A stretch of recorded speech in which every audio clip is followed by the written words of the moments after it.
عروہ بن مغیرہ بن شعبہ نے اپنے باپ حضرت مغیرہ بن شعبہ رضی اللہ عنہ سے روایت کی۔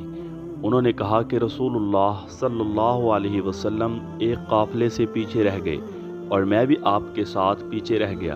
جب آپ نے قضائے حاجت کر لی تو فرمایا، کیا تمہارے ساتھ پانی ہے؟ میں آپ کے پاس وضو کرنے کا برتن لایا۔ آپ نے اپنے دونوں ہاتھ اور چہرہ دھویا، پھر دونوں بازو کھولنے لگے تو جبے کی آستین تنگ پڑ گئی۔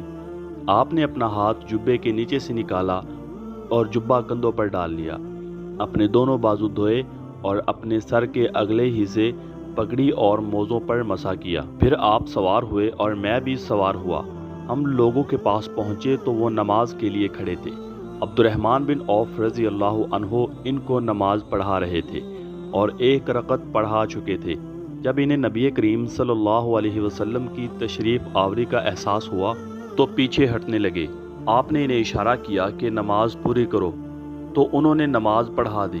جب انہوں نے سلام پھیرا تو نبی کریم صلی اللہ علیہ وسلم کھڑے ہو گئے، میں بھی کھڑا ہو گیا اور ہم نے وہ رکعت پڑھی جو ہم سے پہلے ہو چکی تھی۔ عروہ بن مغیرہ نے اپنے والد حضرت مغیرہ رضی اللہ عنہ سے حدیث بیان کی۔ کہا، ایک رات میں سفر کے دوران نبی کریم صلی اللہ علیہ وسلم کے ساتھ تھا۔ آپ نے پوچھا، کیا تمہارے پاس پانی ہے؟ میں نے کہا، جی ہاں۔ تو آپ اپنی سواری سے اترے، پھر پیدل چل دیے یہاں تک کہ رات کی سیاہی میں اوجھل ہو گئے۔ پھر واپس آئے تو میں نے برتن سے آپ کے ہاتھوں پر پانی ڈالا۔ آپ نے اپنا چہرہ دھویا۔ اس وقت آپ اون کا جبہ پہنے ہوئے تھے۔ آپ اس میں سے اپنے ہاتھ نہ نکال سکے حتیٰ کہ دونوں ہاتھوں کو جبے کے نیچے سے نکالا اور کہنیوں تک اپنے ہاتھ دھوئے اور اپنے سر کا مسح کیا۔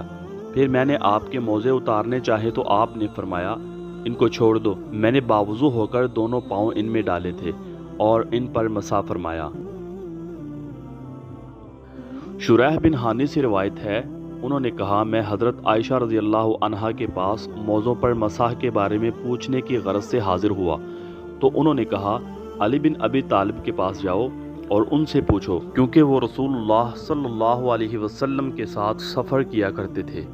ہم نے حضرت علی رضی اللہ عنہ سے پوچھا تو انہوں نے کہا، رسول اللہ صلی اللہ علیہ وسلم نے مسافر کے لیے 3 دن اور 3 راتیں اور مقیم کے لیے 1 دن اور 1 رات کا وقت مقرر فرمایا۔